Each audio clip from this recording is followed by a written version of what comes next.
I think the Washington Commanders had the best draft out of all the 32 NFL teams. What is going on, everybody? Triple Abdullah here, coming at you with another video for the channel. And then today, guys, we are going over a 2025 NFL draft class for our beloved Washington Commanders. Also, want to talk about news that came out about RFK Stadium, baby.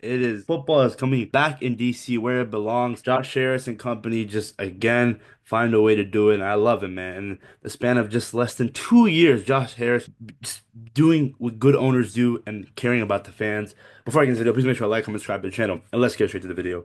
Before we talk about this draft, like I mentioned, Josh Harris took over this Commanders team in July of 2023. Since then, has improved fan experience at training camp, new stadium naming rights deal worth $7.5 million annually, rebuilt the entire front office slash coaching staff, drafted the face of the franchise, retired Dale Green's jersey the right way.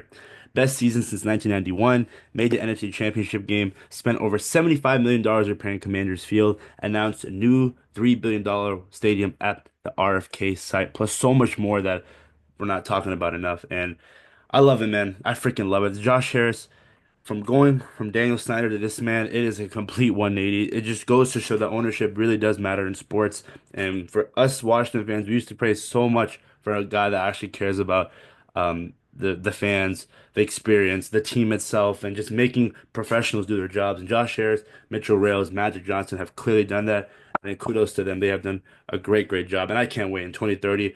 I want to go to a game before they leave Northwest Stadium, FedEx Field, or whatever. I want to do that and then eventually experience RFK because I just heard back in the day it was rocking, man. It was rocking. So this is exciting, man. This is for so long. And then the cherry on top would be if they go back to the old name, but I just don't think that's happening. But it is what it is, man. I love it. This is amazing news. I'm speechless, man. I never thought they actually would go back to RFK, and I think a lot of the reasons why they weren't allowed to go back to RFK was the previous owner. And now that Josh Harris is a competent, adequate owner, it goes to show the NFL is taking the Commanders seriously, and the NFL is viewing this team in Washington very differently compared to where it's been 20 for the past 20 years. But let's talk about the draft class, man. I think after thinking about it, after looking at it, I think Adam Peters and his front office cooked. I think they really did. Starting off with Josh Conerly Jr. with the first round pick, and again, a lot of people wanted to get that edge rusher, to get that guy that they can go after the quarterback at pick 29. There were some guys there like Mike Green. I think who else am I missing? Some running backs, and we went tackle. And I think this is a great move because you go after a guy that can learn under Laramie Tunsil. It was 21 years of age, and I mean, the Giants drafted, the divisional rival just drafted the best edge rusher in the class. And let's talk about Josh Connolly. The fact that you grab a guy who shut down Abdul Carter in college football, the only guy that could do that, to me, it's great. And you look at the reps, he really did a good job on him. And you pair him up with um, the offensive line. You have Jaden Daniels behind the rum. You want to protect your franchise quarterback. You want to make sure he has enough time to throw the ball. And learning under Laramie Tunsil, you got Sam Cosmi, you got Tyler Biotish, Nick Allegretti, uh, Josh Carlin Jr., terrific athlete, varied sets with good footwork, independent hand usage, needs to improve play strength. But again, 21 years of age, I think he's going to be just fine. Size is kind of similar to Trent Williams. And again, a lot of people want to complain about offensive line this, but when your team drafts the offensive line in the first round, you complain. So originally I wasn't too I wasn't too happy about the pick. I still think they should have went defense, but I think now when I thought about it more, I let it sunk in. I think it really does make sense why they drafted a tackle who can learn under Laramie Tunsil. So Josh Connolly Jr., a guy with his size, his athleticism, I freaking love it. I freaking love it. I think this was a great pick. And again, he'll be developing that starting caliber Pro Bowl tackle that we think he can be. And I freaking love it, man. I freaking love it. Another first round pick that I love from Adam Pearson and company. This was the first time where it was pick 29. It wasn't a top 10, top to 15 pick. And again, I get it. Edge rusher, running back, but at the end of the day, you had Jalen Daniels. You want to protect Jalen Daniels. And I think picking Josh Connolly Jr. And I think the big reason why I'm so optimistic is he did really great against Abdul Carter, who's, like I mentioned, the best edge rusher out of this draft class. So I love it, man. I love it. And let's talk about pick number two, round two, Trey Amos, defensive back. I mean, this guy from Alabama to Ole Miss is legitimately a ball hawk, a lockdown cornerback. And you pair him with Marshawn Lattimore and Mikey Sanders. So And this is what we wanted for so long. Benjamin St. Juste, a lot of people thought he could be that guy. Actually, I don't know about a lot of people, but he just wasn't that good. That's just straight up. And let's be real. Let's call a spade a spade. I think his time in Washington just didn't act so well. And you can bring in a guy like Trey Amos, who, with his size and his versatility, you put Mikey Sanders still inside. You got Lattimore. I think you could definitely be a lockdown secondary in a division where you got CeeDee Lamb twice a year, you got AJ Brown twice a year, you got Malik Neighbors twice a year. So I think getting a guy like Trey Amos, home run pick, I freaking love it. I love it, man. I love it. And I think he's going to be really well in Washington. If he can be the guy that they think he can be, it's going to be scary for this command or for the opposing offenses going up against Washington for the next couple of years. And that was round two. In round three, we did not have a third round pick, but if you really thought about the grand scheme of things, they acquired Marshawn Lattimore and Laramie Tunsil.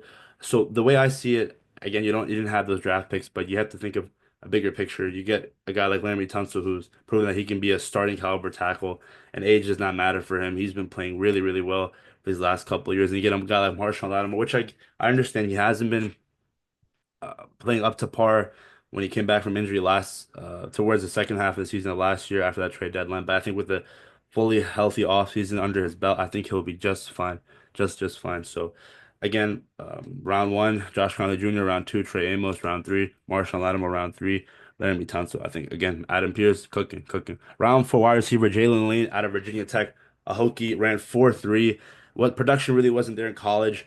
Came from Middle Tennessee to Virginia Tech. But the one thing about him is that a lot of his play was, it's kind of funny because we talk about quarterback play and how it hinders a wide receiver, and Terry McLaurin in his previous years before Jaden Daniels, but you can make the argument for Jalen Lane. It was a quarterback carousel at Virginia Tech. I'm a student at Virginia Tech. I went to a lot of the games and just saw it, but his speed is off the charts. You can use him in the screen game. I think he can definitely be our kick returner and punt returner for the foreseeable future. And I think with him filling that duty, you put Austin Eckler back on running back, which again, you put more emphasis on his role, and Jalen Lynn does his thing. And I think his speed, Cliff Kingsbury loves it. You pair him up with Terry McLaurin, Debo Samuel. There's going to be open opportunities for him, and he's also competing with Luke McCaffrey, Michael Gallup, Noah Brown. I love it. I love it, man. KJ Osborne as well. So I think Jalen Lane in the fourth round, very good value. And from South Carolina, I think definitely he's going to make an impact in year one.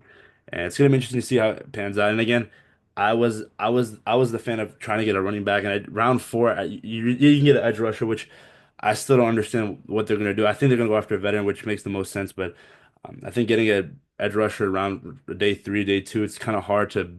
Even day three, I'll say it's hard to bank on that starting caliber edge rusher in day three. So going after a guy like Jalen Lane, I think it was a really good move. So in round four, you get wide receiver Jalen Lane. I love that pick, man. I love it. And round five, again, scenario of the bigger picture, you got Debo Samuel trading him for a fifth round pick. I think he's going to revitalize his career in Washington. Cliff Kingsbury, Terry McLaurin, Jaden Daniels. I think this wide receiver room that we have here is the best that we've had in a while. And I love it, man. I love it. You get a guy like Debo, who a lot of people are calling washed, a lot of people are calling overweight.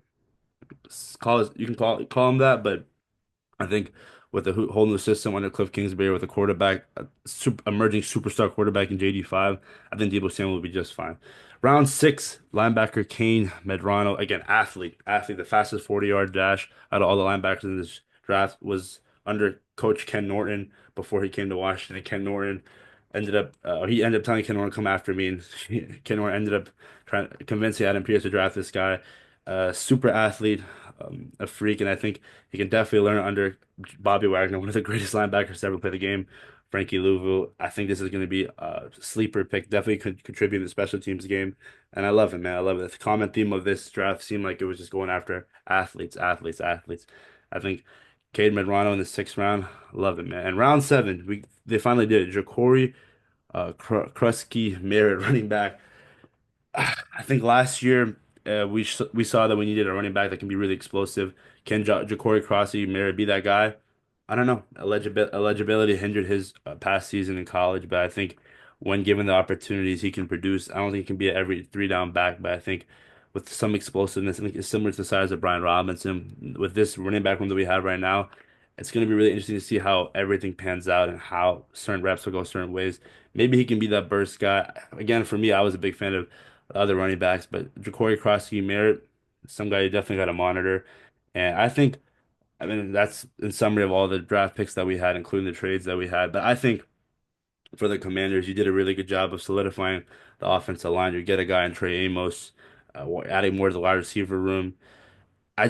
For me, I really wish they addressed edge rusher, but maybe there's some plan behind that. I think Adam Peters is definitely going to go in free agency and find someone. Again, it does suck because you had Montez Sweat chasing not too long ago, and it just that didn't work out. And you really need a good edge rusher in this league to have that elite defensive line. Look at it, the Cowboys. They have Micah Parsons, the Giants, Abdul Carter, and Brian Burns, Dexter Lawrence, Kayvon Thibodeau. The Eagles. I mean, just an elite off defensive line, and the Commanders. I mean, you got Dorrance Armstrong, you got Deatrick Wise, but I don't know if that really cuts it. So maybe you go after uh, a guy in free agency. And for the running back room, I really think you could have got another explosive running back other than Krosky Mayer. But you also have to consider the fact that this team only had five draft picks. So it's like you Adam Peters obviously made those moves to get those players in Marshall Lattimore, Larry Tunsil, Deebo Samuel. But it's also you realize with only working with five draft picks, you got it's kind of you're a little more constrained. So I think if I had a had a grade this draft class, I give it a B, sort of just to see if Jalen Lane ends up being that great punt return, kick return. I think you can give it a B plus. I think at the end of the day, I really want edge rusher to be addressed, but we'll see what they do in free agency. And the running back room, again, he will kind of need that explosive running back. But overall, I love it, man. I think Josh Conley Jr., Trey Amos solidified that offensive tackle for the foreseeable future, and Trey Amos a lockdown DB. I can't wait, man. I can't wait. Definitely Amos will learn under um, Joe Witt Jr., Dan Quinn, and how they transition Trevon Diggs' career. I think they can have a big impact on Trey Amos's career as a professional. But let me know your guys' thoughts on this whole draft class. Am I being too harsh? Do you think they should have drafted edge rusher? Do you think edge rusher were fine at? What's your thoughts on every draft pick? And who do you think is going to make the most impact in year one out of all these guys? But yeah, man, let me know your guys' thoughts. I love it, man. A lot of people are saying that the Commanders aren't being talked about enough. Their draft was really went well, and a lot of people aren't high on it. And we'll just have to see again insane value with some of their late round picks. I think going back to Krosky Merritt, insane value, only playing in one game in 2024 due to eligibility issues. It hurt his draft stock, but he's a baller and exactly what fits AP and DQ wants, what they want in a commander. But yeah, man. Commanders, RFK Stadium, a lot of things are happening. Draft is over with. Now it's on to rookie minicamp, training camp, and a lot of news to see who fits where in DQ AP system. Who do they trust at wide receiver three? We're just gonna have to see how everything pans out. Jaden Daniels, all is well right now. That the one thing, big thing is going into this year two of Jaden Daniels and Adam Pierce and Dan Quinn is that we have a quarterback. We have a quarterback. Now we just need everything else to fall in play. But let me know guys' thoughts. Have the Commanders. I'm out. Peace.